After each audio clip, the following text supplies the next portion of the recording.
কর্মসূচি 31 দফা নিয়ে আমরা আলোচনা করতে চাচ্ছি। এই 31 দফা কিন্তু 5 আগস্টের পরে ঘোষণা দেওয়া হয় না।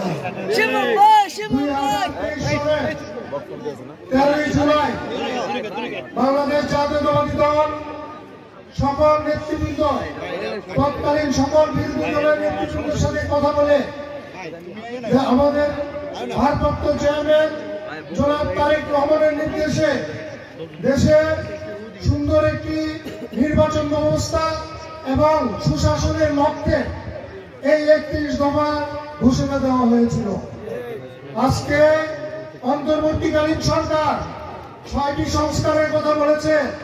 বিচার বিভাগ থেকে শুরু করে পুলিশ, দুর্নীতি, প্রশাসন থেকে শুরু করে সকল সংস্কার কিন্তু এই 31 দফার মধ্যে লিপিবদ্ধ আছে। আমাদের জাতীয়তাবাদী দল একটি জনগণের দল, জনগণের চাহিদা অনুধাবন করে 2023 সালের 13 জুলাই এই সংস্কারের প্রস্তাব আমরা লিখিতভাবে তৎকালীন সময় আমরা পেশ করি। আজকে যে নির্বাচন দ্বিকক্ষ বিশিষ্ট পার্লামেন্ট, আজকে দেখলাম পেপারে যে সংবিধান বিশেষজ্ঞ যে আলী রিয়াজ সে লিখেছে যে দ্বিকক্ষ বিশিষ্ট পার্লামেন্ট হবে, যেটা আমাদের এই 31 দফার মধ্যে লিপিবদ্ধ আছে। এছাড়া আজকে বলেছে যে পরপর 2 বারের বেশি কেউ প্রধানমন্ত্রী হতে পারবে না, সেটাও আজকে আমাদের এই 31 দফার মধ্যে লিপিবদ্ধ আছে। বাংলাদেশ জাতীয়তাবাদী দল জনগণের দল, জনগণ কি চায় বাংলাদেশ জাতীয়তাবাদী দলের নেতা জনাব তারেক রহমান সেটি বুঝতে পেরেছিল।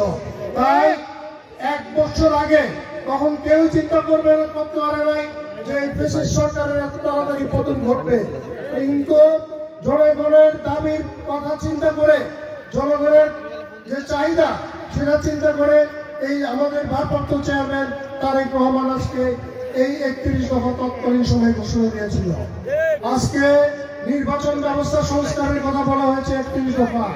নির্বাচন ব্যবস্থা আপনারা জানেন কি হয়েছিল। 2014 নির্বাচন জনগণবিহীন নির্বাচন হয়েছিল। 2008 নির্বাচন দিনের ভোট রাত্রে হয়েছিল।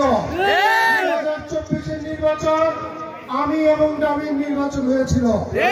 এই 2018 নির্বাচনে আপনারা দেখেছেন, আমার পূর্ববর্তী বক্তব্য চলে গিয়েছেন মির্জাপুর মাঠে, মির্জাপুরের মোড়ে আমরা যখন 16 ডিসেম্বরে সেই ফুলের তলা দিতে গিয়েছিলাম, আমাদের গাড়ি পাহাড় ভাঙচুর করেছিল, কিন্তু আমরা কিন্তু বসে থাকি নাই।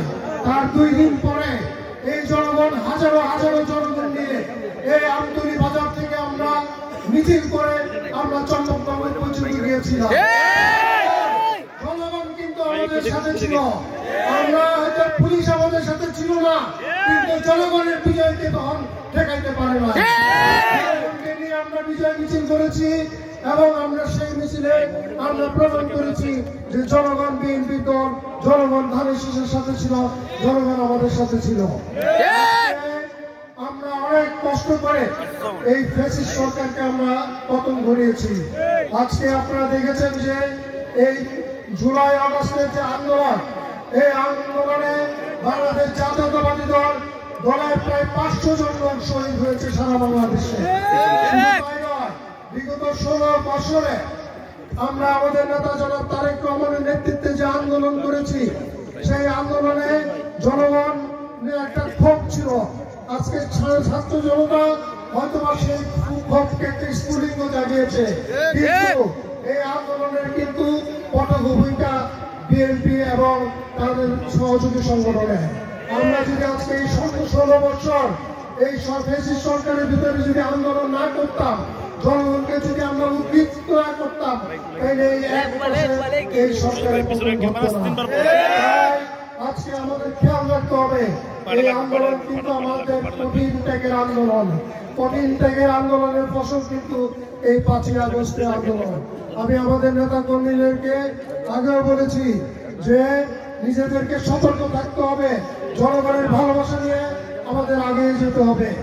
আগামী দিনে কিন্তু যে নির্বাচন হবে, সেই নির্বাচন কিন্তু ভোটারবিহীন নির্বাচন হবে না, সেই নির্বাচন কিন্তু আমির নির্বাচন হবে না, সেই নির্বাচন। যদি কোনো ভুল করি, জনগণের সাথে যদি আমাদের কোনো দূরত্ব সৃষ্টি হয়, সেই ক্ষেত্রে কিন্তু আমাদের পরিণতি কিন্তু ভালো হবে না।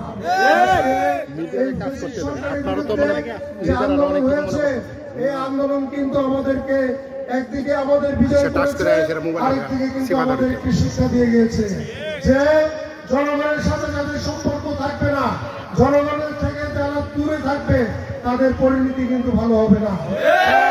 আমি আগেও বলেছি বিভিন্ন সময়, আজকেও আমি আমাদের নেতা কর্মীদেরকে অনুরোধ করব এবং সতর্ক করব যে জনগণের সাথে যাতে সৃষ্টি না হয় এবং কাজ আপনারা করবেন না। যে কাজ করে জনগণের ভালোবাসা পাওয়া যায়, যে কাজ করে জনগণের সঙ্গে সম্পৃক্ত করে আগামী দিনে নির্বাচনী বৈতরণী পার করতে পারবেন, সেইটুকুন কাজ করে জনগণের আস্থা অর্জন করুন।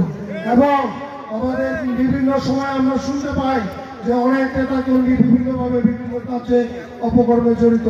আমি তাদেরকে সতর্ক করতে চাই, আপনারা ইতিমধ্যে দেখেছেন যে আমাদের কেন্দ্র থেকে গতকালও 4টি জেলা বিএনপি বিলুপ্ত ঘোষণা করেছে। যারা কোনো অপকর্ম করবে, দলের নাম ভাঙিয়ে দলের ক্ষতি করবে, জনগণের সাথে বাংলাদেশ জাতীয়তাবাদী দলের দূরত্ব সৃষ্টি করবে, তাদের পরিণতি কিন্তু ভালো হবে না। তারা যত শক্তিশালী হোক না কেন, তাদেরকে দল থেকে বহিষ্কার করা হবে। কারণ বাংলাদেশ জাতীয়তাবাদী দলের উপরে জনগণের আস্থা আছে। আপনারা দেখেছেন, সেই আস্থার কারণেই কিন্তু এই ফ্যাসিস্ট সরকারকে আমরা এক পাশের মাথায় সকল সমগ্র ছাত্র জনতা সহ এই ফ্যাসিস্ট সরকারের পতন আমরা ঘটিয়েছি।